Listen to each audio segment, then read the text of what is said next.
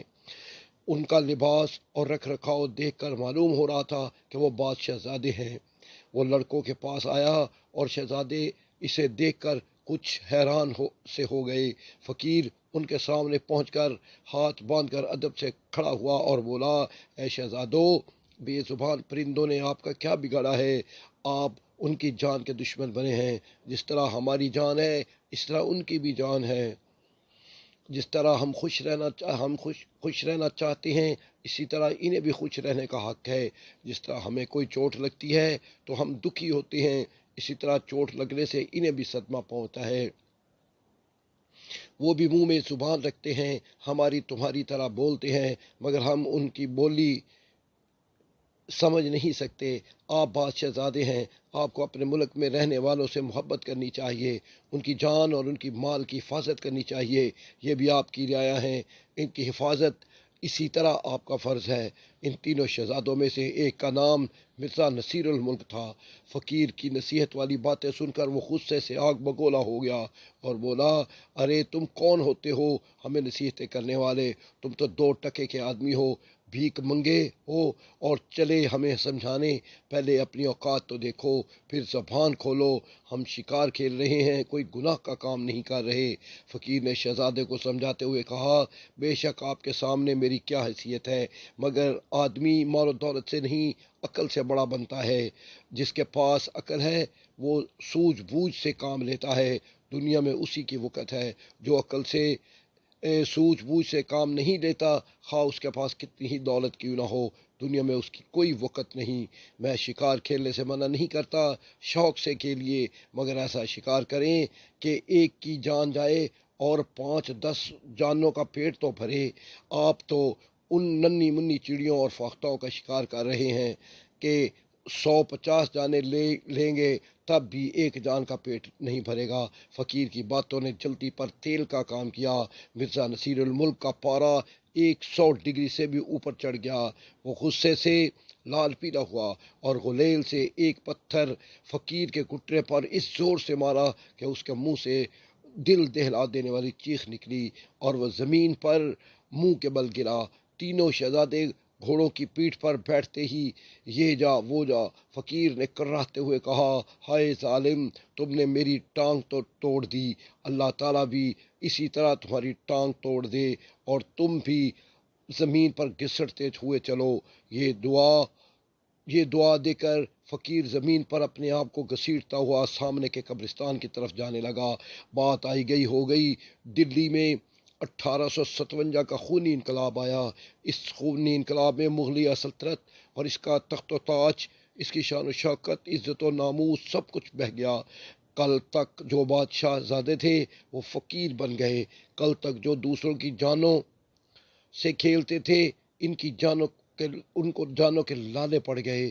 اطلس و کم خواب کے نرم بستروں پر سونے والوں کو گھاس پھوس کا بستر تک میسر نہ آیا۔ عالی شان محلوں میں رہنے والوں کو سر چھپانے کے لیے چھت نہ ملتی تھی۔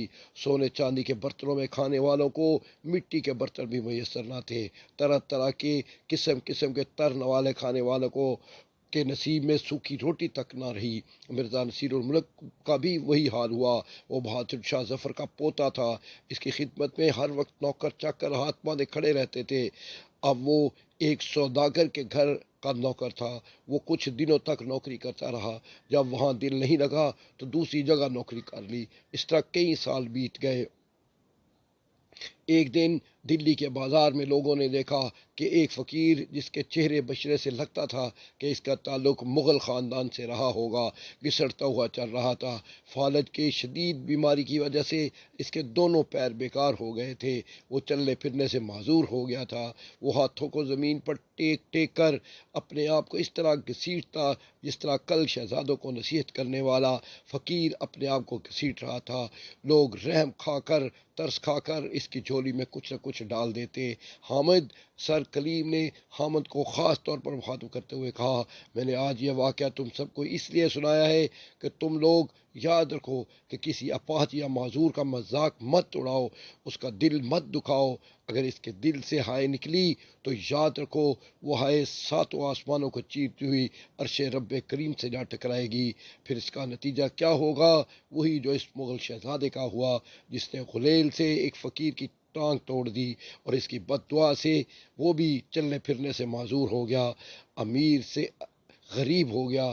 ابھی سر کلیم نے اپنی بات پوری نہیں کی تھی کہ پیریڈ ختم ہونے کی گھنٹی بجی۔ پیارے بچوں، آج کی بات کرا سے باندھ لو، دوسرے پیریڈ میں آ کر ہوم ورک چیک کروں گا۔ یہ کہتے ہوئے سر کلیم جماعت کے کمرے سے باہر نکلے اور لڑکے گہری سوچ میں ڈوب گئے۔ وہ اس وقت چونکے جب دوسری استاد کلاس میں داخل ہو رہے تھے۔